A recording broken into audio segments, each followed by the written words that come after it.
Bonjour, c'est Martin Charlier pour Ardennes Web. Salut Martin, comment ça va? Ça va très bien, écoute, je sors de scène, mais ça va. Tu sors tout juste de scène, donc tu étais ici pour le Rire en Gaume avec ton spectacle Ceci n'est pas un kiki. kiki. Exact. Et c'était donc la toute première édition du festival et c'est le premier spectacle de l'édition en plus. C'est vraiment moi qui ouvre le bal, quoi, en fait, aujourd'hui. Eh ben, c'était très bien, ça s'est très Oui, bien justement, passé. j'allais te demander comment ça s'est passé, comment as-tu trouvé le public d'Iselle? Très bien, très chaud, mais le public de la région est toujours très chaud. En tout cas, à chaque fois que je me suis produit ici, j'ai déjà joué à Iselle, j'ai déjà joué à Rouvroy, à Virton, je connais bien la région. Et franchement, j'ai toujours reçu un très très bon accueil. On est venu pas mal avec l'émission Les Enfants de Cœur aussi, qui fait tous les centres culturels wallons. Et franchement, très très chouette. Vraiment très chouette public. Donc je reviendrai. Justement, ce spectacle, ça fait un moment que tu tournes avec Ça celui-là. fait 2 ans, oui. 2 ans. Et je vais bientôt passer sur un nouveau. Eh ben c'est très bien, tu réponds à toutes mes questions. Ben hein. oui, tu vois, t'as même pas besoin de regarder tes notes, parce qu'elle avait des notes. Elle avait un système de notes. Et oui, je prépare un nouveau spectacle dans lequel évidemment on va intégrer quelques nouveaux personnages. Je dois avouer que suite à certains personnages qui ont eu beaucoup de succès dans le Grand Cactus qui deviennent un petit peu inévitables maintenant, je pense à un personnage qui s'appelle Tristan qu'on retrouve souvent dans les 1733 qui est une séquence du Grand Cactus, qui est un vieux personnage que j'avais déjà sur scène il y a une dizaine d'années et je l'ai mis dans le Grand Cactus comme ça parce qu'on avait besoin d'un perso. Et maintenant, ça marche tellement bien que je me dis, bah oui, je vais le faire revenir dans le prochain spectacle. Et c'est un petit peu pareil avec David Jean Motte, d'ailleurs, parce que ça va faire un gros buzz sur le net. Donc ça, je suppose que je vais devoir le mettre dedans. C'est comme Luc Noël, qui fait partie de tous mes spectacles depuis 6 ans maintenant. Je suis obligé de le faire parce que c'est Jardin Loisirs, évidemment. Je dors Jardin Loisirs, je vis Jardin Loisirs, je respire Jardin Loisirs. Tout ça sans jamais avoir écouté l'émission avec le son. J'ai toujours regardé le son coupé. Tu incarnes énormément également de personnages qui font l'actualité Ouais. et peut-être pas toujours dans le bon sens. Et Ouais. c'est très parodié. Parodique, oui. Est-ce que tu as déjà eu des soucis peut-être Je à ce m'attendais niveau-là? pas à cette question-là. Mais on y était presque. Effectivement, Luc Noël a déjà fait savoir qu'il était quand même, il était un petit peu vexé quand même. Je crois qu'il est un petit peu soupoule et un petit peu premier degré pour ça. Francis, par contre, son comparse dans l'émission, lui, il adore, il me l'a dit. Donc ça, c'est très bien. J'étais même un petit peu peiné que Luc Noël n'aime pas. Enfin, c'est pas qu'il n'aime pas, je dis c'est qu'il se sent un peu vexé. Et mon but est évidemment absolument pas de le vexer lui, mais de faire rire les gens. Et si je pouvais le faire rire lui en premier, ce serait tant mieux.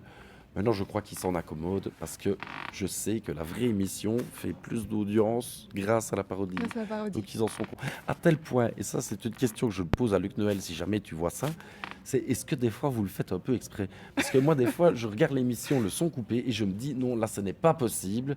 L'autre fois il était en train de faire la danse des canards avec des troncs d'arbres. Mais je me dis, comment est-ce qu'il veut pas que je me moque de ça C'est après? vrai. Oui, il descend un toboggan, mais comme tu vois, un petit toboggan d'enfant, évidemment. Donc voilà, mais c'est le seul, et encore je ne suis même pas sûr qu'il soit fort vexé. J'essaie toujours que mes sketchs fassent rire en premier la personne dont je me moque.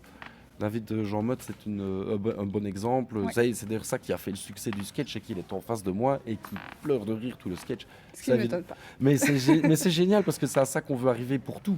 J'ai dû imiter Thierry Luters en face de lui aussi. Même chose, je stressais beaucoup parce que je voulais que ça lui plaise à lui. C'est ça qui est important. Tu as d'ailleurs fait quelques allusions au Grand Cactus. Mais Cette émission, c'est un succès, elle Ouais, cartonne, ouais, c'est on ne peut clair. pas le nier. Comment as-tu atterri dans cette émission? C'est une suite logique parce que moi je connais Jérôme depuis presque 20 ans maintenant. En fait, moi j'ai gagné le festival de Rochefort en 2005 et lui en 2006. On se connaît depuis l'époque. Donc c'est toujours respecté, côtoyé de loin. Et puis un jour il a fait appel à moi pour ses séquences cactus du matin pour faire le personnage de Kiki dont on parlait tout à l'heure. Et comme là j'ai travaillé en binôme avec lui pendant 2 ans, on a fait la Coupe du Monde, l'Euro, tout ça. Quand lui a eu ce projet de Grand Cactus, automatiquement il m'a mis dans la partie. Donc j'ai même pas dû prospecter ni quoi que ce soit. Je veux dire, c'est lui qui a préparé l'émission et il avait déjà un peu tous les rôles en tête avant, quoi. Et d'ailleurs à la base je n'étais censé faire que le personnage de Kiki dans d'autres rôles que le foot. Mais on a tout de suite élargi ça parce que moi c'était important pour moi de montrer tout le reste. Parce que évidemment, comme tu as pu voir, je ne fais pas qu'un personnage. C'est important pour moi d'en jouer beaucoup et plusieurs, dans tous les domaines d'ailleurs. Donc voilà. Et selon toi, quelle est la raison pour laquelle ça marche autant, le Grand Cactus? Parce que je suis toujours dedans. Non, c'est pour rire. Mais parce que je vais te dire pourquoi. Parce que le public Bah, d'abord, il n'y avait plus d'émissions d'humour depuis longtemps, et en Belgique et même en France. Ça marche de plus en plus en France maintenant parce qu'ils n'ont pas ça. Les Français, ils ont l'impression qu'on a une liberté totale d'expression que eux non plus. C'est ce qu'ils nous disent dans les messages qu'ils nous envoient. Ils n'en reviennent pas qu'on ne soit pas censuré. Et c'est vrai, on est censuré par personne. C'est nous, nos premiers censeurs. Pour répondre à ta question, pourquoi eh ben, simplement pour ça, parce que ça répond à une attente du public. Et puis aussi parce qu'il s'est passé un truc de magique entre les 6 comédiens de départ. Quand je dis les 6 comédiens de départ, c'est vraiment les 6 qui ont démarré l'émission, qui étaient les deux pauvres, Sarah Benet, James, Cody, Freddy Tougo et moi. Et nous 6, on est vraiment devenus une bande de copains très proches, presque une famille. Et je pense que ça se ressent à travers l'écran. C'est un peu comme la bande des Bronzés, quand le théâtre du Splendide, quand ils ont fait le film Les Bronzés, c'était d'abord une pièce de théâtre. Ben, le public a l'impression de voir une bande de copains de laquelle ils font partie. Donc ça, arriver à ça, ça c'est une grande chance. On n'en peut rien. C'est un truc qui vient comme ça.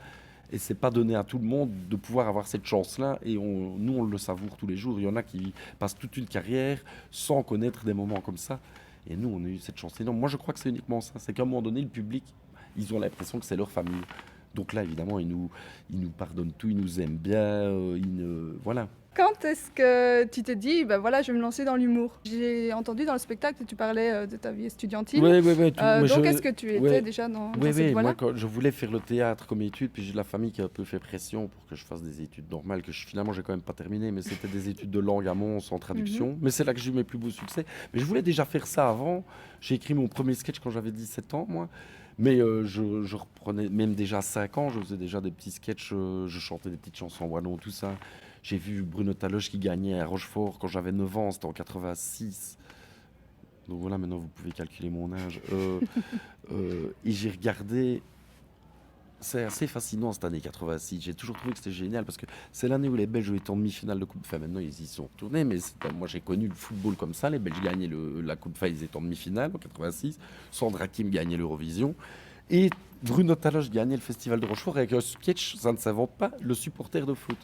Et moi, je regardais en direct à la télé et j'avais dit à mon père, moi j'aimerais bien faire ce métier-là. Et j'avais 9 ans. Et j'ai retenu le sketch par cœur et je l'ai joué partout dans les fancy-fêtes, en l'ayant vu une fois. Hein. Et ce qui est marrant, c'est que 20 ans après, jour pour jour, enfin 19 ans en fait exactement, mais jour pour jour, c'est moi qui gagnais les prix à Rochefort. Et quand je suis sorti de scène, la première personne qui m'a appelé, c'était Bruno Taloche. C'est quand même chouette ça. Et puis vraiment, quand je me suis fait connaître du grand public, c'est par quel personnage, qui supporter de foot. Je trouve que comme ça, l'un dans l'autre, ça c'est... Enfin voilà, ça répond à ta question, mais Très depuis bien, toujours ça répond finalement. très bien. Voilà. Alors est-ce que je vais essayer de deviner la prochaine question? Vas-y, je t'en prie. Est-ce que ça va? Non, je ne sais pas, mais là je suis dans le chou, j'attends de savoir. Je me demande ce que tu vas me demander. Ah, eh bien, je ne sais plus non plus. Ah ben t'avais terminé déjà, non. Tu vas devoir regarder tes notes. Mais je pense que... Non, je ne vais pas regarder mes notes. Je ne vais pas regarder. Est-ce qu'elle va retrouver la question? Je l'avais en Allez, tête réfléchis. là à Est-ce l'instant. que tu as toujours voulu faire ça? Non. Mais tu viens de le demander, ça. Là, tu dis non, elle vient de le demander.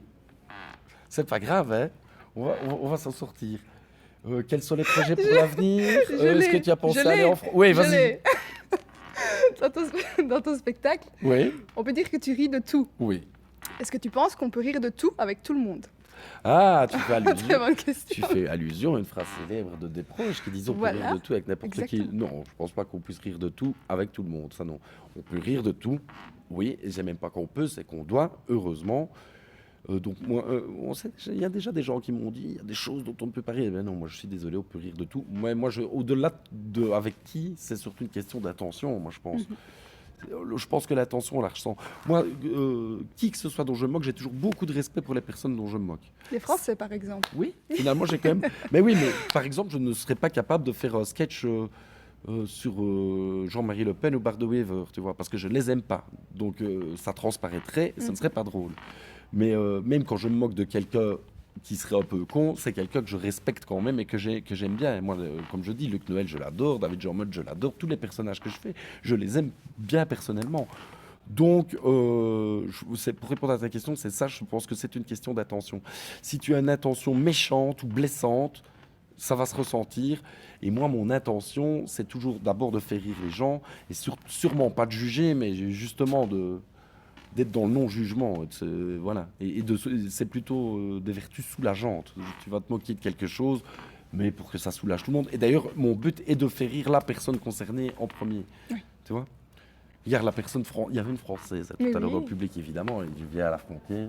Avec qui j'avais sympathisé juste Voilà. avant Et et, qui est et qui partie m'a dit sans, qu'elle était en formation intensive. Voilà, est en formation intensive d'apprentissage du belge. Mais voilà, tu vois, c'est parce que je le fais avec finalement de respect que je la voyais, j'étais sur scène, c'est elle qui est la première à rire à tout ce que je lui mets dans la gueule. Donc ça, c'est bon. Si moi j'avais vu qu'elle était vexée, j'aurais pas assisté. Voilà. Il ne manquerait pas plus que ça qu'un Français soit vexé chez nous. Faut pas Franchement, c'est exagérer. vrai. Hein. Là, donc, tu es sur l'émission Le Grand Cactus, tu tournes avec ton spectacle. Quels sont tes projets pour 2020? Alors là, écoute, l'écriture d'un nouveau spectacle, on vient d'en parler, donc ça sera prêt dans le premier trimestre. Et puis, j'essaie de retrouver une manière de m'impliquer pour l'Euro qui arrive. Ce serait une manière de refaire un peu Kiki une dernière fois, parce que tu as l'Euro 2020 qui arrive là, et on n'a toujours pas eu le titre qu'on attendait. C'est vrai. Je me dis que c'est peut-être pour cette année. Je me dis que ce serait con qu'il gagne le titre la fois où je ne m'en occupe plus. Donc j'ai quand même un peu envie de ressortir Kiki pour l'Euro. Et j'ai d'ailleurs proposé à Freddy Togo, qui sera là demain, hein, qui joue demain ici, de le faire avec moi. Donc on va peut-être faire quelque chose à nous deux. Ça, on pense à ça. Et j'aimerais bien aussi, à un moment donné, j'espère que le Grand Cactus va continuer ça d'une part, mais j'aimerais bien un peu aussi aller poindre le bout de mon nez dans le cinéma. Ça, j'aimerais bien. Je suis un peu allé au festival du film de comédie ici à Liège, qui avait lieu il y a 2 semaines. J'ai dû remettre un prix à Thierry Lhermitte. Et il y a de plus en plus de réalisateurs qui commencent à s'intéresser. Je les ai rencontrés là-bas. Et moi, j'aime beaucoup la scène, évidemment, mais mon rêve là-bas, mon idole absolue, c'était Louis de Funès quand j'avais 5-6 ans. Et moi, c'est vraiment ce genre de carrière que j'aimerais faire. Donc j'aimerais, moi, ne faire que des films 100% comiques comme lui faisait. Ça, j'adorais. Je ne désespère pas. Ce qui est bien avec Louis de Funès, c'est que c'est une super motivation parce que c'est quelqu'un dont le succès est venu très tardivement. Donc, quel que soit ton âge, tu peux toujours te dire. Son premier rôle principal, c'est à 50 ans, tu vois. Ouais. Donc, il y a toujours de l'espoir. Voilà, c'est ça. J'en ai 42, ça se rapproche. Il avait déjà tourné dans 2-3 films. Mais j'ai déjà tourné dans des courts-métrages et des trucs comme ça. Hein. Voilà. Et il n'avait pas eu tout ce succès-là en TV comme nous on a avec le Grand Cactus. Donc chacun évidemment. Voilà, mais ça va venir. Je te laisse le mot de la fin pour les lecteurs d'Arden Web. Continuez à aller voir des spectacles et surtout continuez de rire, c'est important. Merci beaucoup Martin et avec plaisir. Bonne soirée. Tu ne m'as pas dérangé. Je n'en doute pas. Oh merde, j'avais oublié d'appuyer sur play.